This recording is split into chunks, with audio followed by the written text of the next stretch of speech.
What's up, Digidestins? This is Kyle D, better known as Ridemyavatar, and today we're going to be going over not one event, not two, but 3 events that happened over the weekend. Each one had their own unique tops, so let's see who took what place. There was an Evo Cup, a regional, and another regional. So let's see what we have in store, and let's dive right into the video. So let's go over it, boys and girls. The first tournament is the Evolutionary Cup for Europe. So this was hosted by Tournament Center, and it was on November 28th. So first place was Mastimon. So let's go over it real quick. So we see dedicated plan, 3 Taikamias, 2 Alphamons, which is really great. The Guillemon is super important. We really do need a trial deck support, and this deck is going to fire like on all full cylinders once that trial deck comes out. Because you have Gallantmon that can at least check security and gain up to 13k on his own, and then you have Mastimon doing the same exact thing. So you have consistent backup, high-hitting numbers, and just your Taikamiya just gets you the extra security you need. And then you have Red Memory Booster, which helps filter in. So it's really good to see that Mastimon is going to sit there and just punish your opponent left and right. Next, they had a security control topping. So this is really amazing. It's a very lean list. I don't see any issues with it. I see 4 Iron Fist. They removed the Ultimate Flare, which, in my opinion, is like hit or miss in situations. In tougher mirror matchups, you want just Soul Swimmers, and in wider board situations, you want the Ultimate Flare. But both just do their jobs. But sadly, this one doesn't activate in security, so it's like that toss-up situation. If they're hard-playing stuff, you really don't have outs to it. But I like the Ridemyavatar and Sayokamon lineup here, and 2 Magnadramon is very interesting. But 4 Holy Wave is really good. TK, just to help dig out the yellow cards that you might want to have in your hand, really does help out. But we have the Geo and the Cordramon, which is super clutch. We have Upamon with Salamons. I think the way they want to play it as is keep it at 3, as when they're at 3, they'll swing with the Salas to get the advantage. But I feel like you want to get the advantage early. I could be wrong, though. You might want to just leave Sala in the back row, and that's why everybody's kind of keeping Upamons there. So, who knows? I play a very similar deck list, and I'll show you guys on a post later. But pretty solid. Then we got 3rd place, Lilithmon Loop. Lilithmon Loop is really good, in my opinion, in this format, just because it just does what it needs to. You got Jack Raids, Manoa, Takumi, you know, Underworld Calling, Purple Memory Boost, Mega Digimon Fusion, just constantly going off and spamming wider boards. And this is what your win con is, this Genkamon promote. Jinkakumon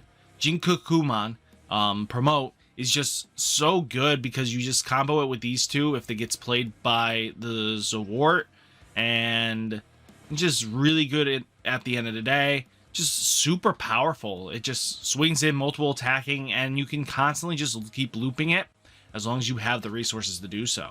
So it's not going anywhere anytime soon, and it's just going to punish your opponent more and more. I love the lineup. I think it's really good. Having this Impmon in here does help out with the Lilithmon, getting her back because it grabs the 7 Great Demon Lords, and she is 1.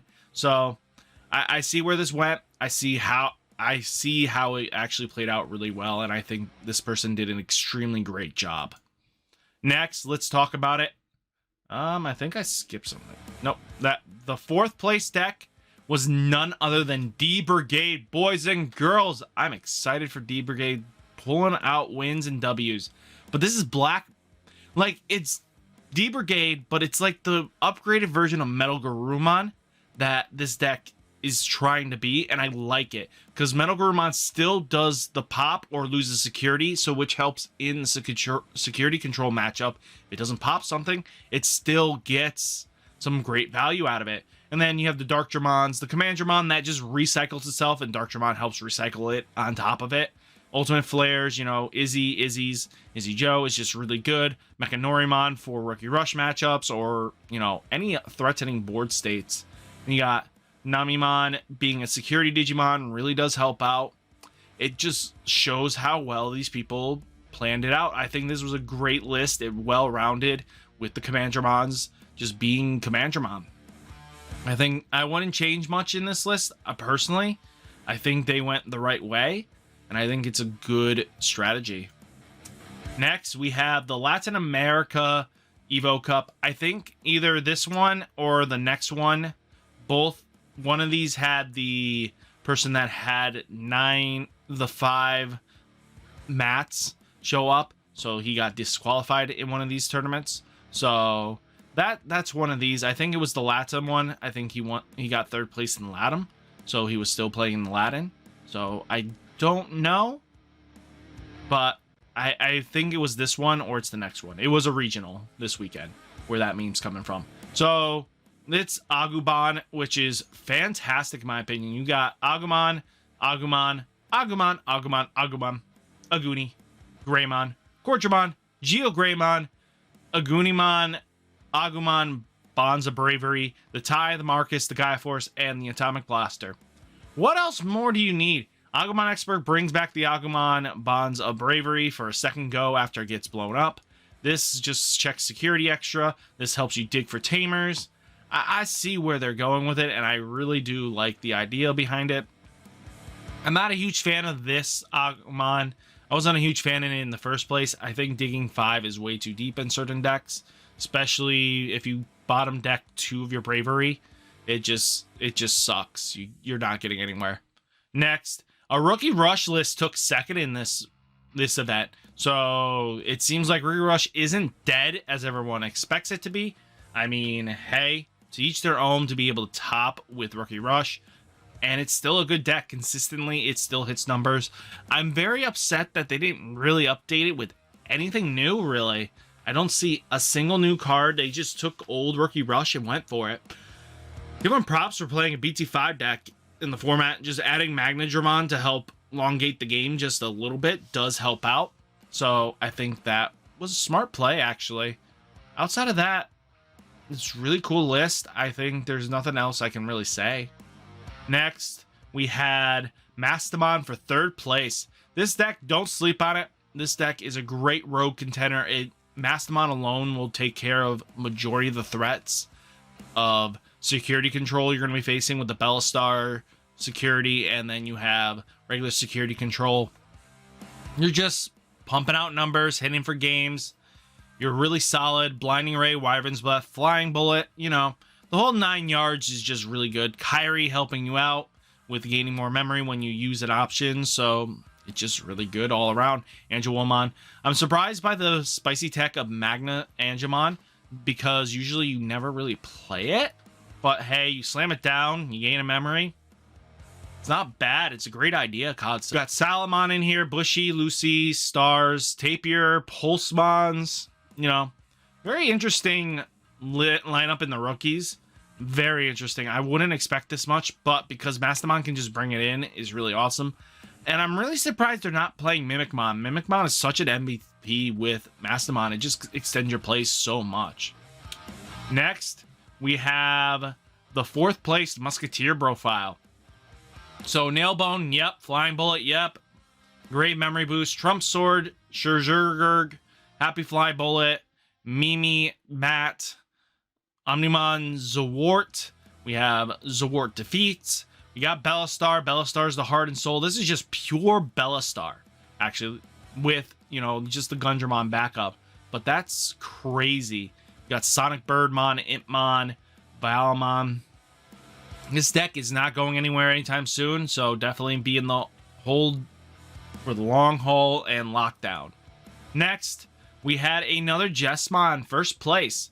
This one's very interesting to me. I love the Gravity Crush. It's a really good extender with Memory Booster. But Lightning of the Joust and 1 Atomic Blaster? Interesting. But I love the Bonds of Bravery tech. It does help out in certain matchups. Just being able to pop something, trash the security, swing in, and take out a few things. Especially if you hit high numbers. Especially with this Agumon, you hit 16. They're not removing it unless they hit double, and that's huge. So, Omnimons, Geogreymons, just very, very linear stock list. I mean, not a linear stock list, but really solid list, to be honest with you. This tech, great job, Jessamon player.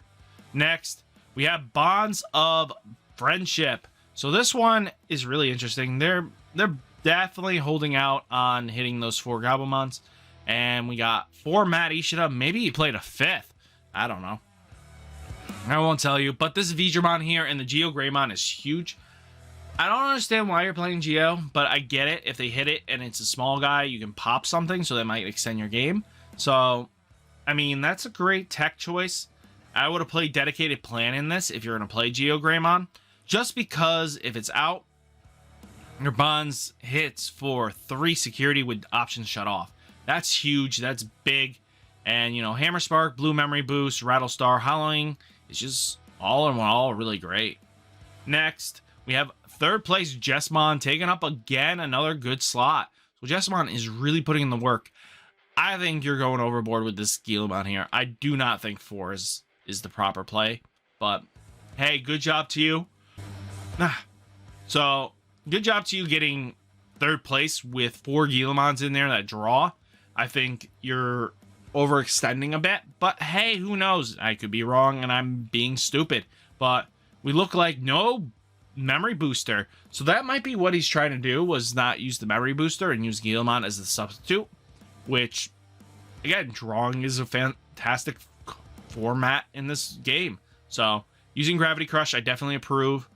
It just, if you're going to win, you're going to win. And you're going to need that extra 2 memory sometimes. And that's just huge. Next, another Bonds of Friendship. And this is the final deck. So, this is pure Armadillomon. Very interesting tech. And then Gomamon. Vanilla, I don't get. I don't understand why you didn't just play another Gabumon. But hey, to each their own, in my opinion. V-Wingblade is just huge. It's another Cocytus Breath. And this dude is playing 6 removal cards. That's huge. And then Hammer Spark on top of it. That's 10 options. Bravo, props. No added memory search or anything. He uses Cortramon, basically. So if he hard plays it, he at least gets a +2. Worst case, he Digivolves for it, and he gets a +1. I mean, it's not bad in any shape or form. It's either a Pot of Greed or it's a, you know, double Pot of Greed, I would say. Just at that point. I mean, hey, that's really good at the end of the day. And I think that's a really good, solid contenders here. So, guys, what did you think of these top 4s of each event's list? Let me know down in the comments what you thought was exciting, what was overpowered, what was not representative. Let's hear down in the comments down below. Remember, guys, like, comment, subscribe, and I'll catch you in the next video. Peace!